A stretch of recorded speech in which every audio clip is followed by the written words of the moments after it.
टीकमगढ़ में शुक्रवार को आम आदमी पार्टी जिला प्रभारी कमलेश सिंह के नेतृत्व में प्रांत अध्यक्ष राजेश यादव की उपस्थिति में भारत के मुख्य न्यायाधीश पर न्यायालय के अंदर हुए हमले को विरोध में जोरदार प्रदर्शन किया। कार्यकर्ताओं ने न्यायपालिका की गरिमा और स्वतंत्रता की रक्षा हेतु नारे लगाते हुए इस घटना की कड़ी निंदा की। प्रांत अध्यक्ष राजेश यादव ने कहा कि मुख्य न्यायाधीश के ऊपर न्यायालय के भीतर हमला लोकतंत्र और न्यायपालिका के प्रति सीधा अपमान है। आम आदमी पार्टी इस अमर्यादित घटना की कड़ी निंदा करती है। न्यायपालिका की स्वतंत्रता और मुख्य न्यायाधीश पर हमला देश के संविधान पर हमला है। उन्होंने महामहिम राष्ट्रपति से इस घटना की तत्काल कार्रवाई कर दोषियों के विरुद्ध सख्त से सख्त कानूनी कार्रवाई कर दंडित करने की मांग की। प्रदेश उपाध्यक्ष कृपा शंकर पाठक ने कहा कि आज देश के सर्वोच्च न्यायालय में मुख्य न्यायाधीश पर हमला गंभीर और दुर्भाग्यपूर्ण है।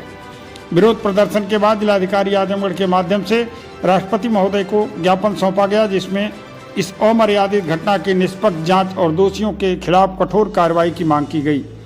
इस अवसर पर बड़ी संख्या में पार्टी पदाधिकारी और कार्यकर्ता उपस्थित थे, जिसमें प्रमुख रूप से अनिल, अभिषेक, अन्नू, उमेश, एसपी यादव, रमेश, बाबूराम, अशोक मौर्य, नुरुज्जमा, काली कलीमुर रहमान सहित सैकड़ों कार्यकर्ता शामिल थे। इस मौके पर प्रांत अध्यक्ष राजेश यादव ने क्या कहा, सुनिए आप उनकी बात। पिछले दिनों किस तरह से हमारे देश के मुख्य न्यायाधीश सीजेआई साहब के ऊपर अपमानजनक तरीके से जूता फेंका गया और उसके बाद देश के प्रधानमंत्री उस जूता फेंकने वाले व्यक्ति के विरुद्ध कोई भी कानूनी कार्रवाई नहीं करते हैं। भारतीय जनता पार्टी का कोई भी लीडर, बड़ा लीडर इस अपमानजनक कार्रवाई के खिलाफ आवाज नहीं उठाता है। पूरे देश में जो इनकी मीडिया, सोशल मीडिया है भारतीय जनता पार्टी की, वो सीजेआई साहब को ट्रोल कर रही है। एक यूट्यूबर ने बहुत ही अपमानजनक टिप्पणी किया, उसे उस टिप्पणी के विरोध में पुलिस उठाकर ले गई। उसे छुड़ाने के लिए भारतीय जनता पार्टी का एक बहुत बड़ा स्पोक्समैन थाने जाता है। ये क्या साबित करता है?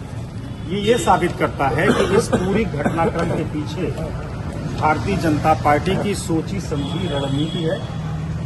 वो चुनाव आयोग को अपने कब्जे में कर चुकी है। विरोधी दलों पर दुनिया भर के फर्जी मुकदमे लगा करके उन्हें डराना धमकाने का काम कर रही है।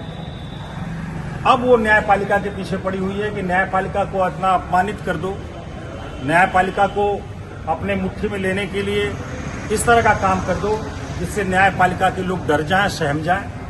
न्यायपालिका भारत देश का एक आवश्यक अंग है और उसकी संप्रभुता पर अगर कोई आंच आएगी तो उस पर भारत के हर नागरिक को गंभीरता से सोचना होगा।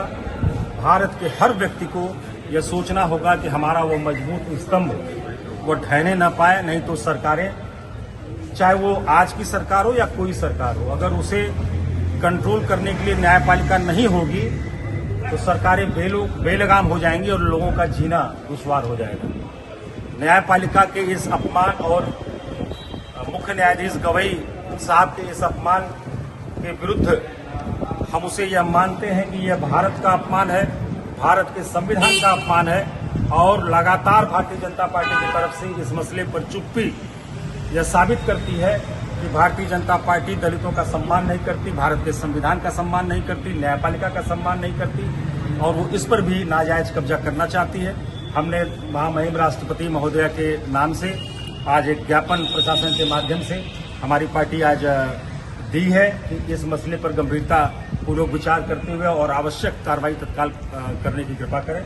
यह हमने महामहिम राष्ट्रपति महोदया को संबोधित ज्ञापन दिया हुआ है। पूरे उत्तर प्रदेश में आज हमारी पार्टी इसको लेकर के सक्रिय है और हर जिला मुख्यालय पर यह प्रदर्शन हो रहा है। और पंजाब में आपने देखा कि किस तरह से ये जो ट्रोल की आर्मी है, उस ट्रोल आर्मी के खिलाफ वहाँ पर एफआईआर कायम हुई है। अन्य स्टेट्स में भी होनी चाहिए क्योंकि ये देश का अपमान है, संविधान का अपमान है, न्यायपालिका का अपमान है।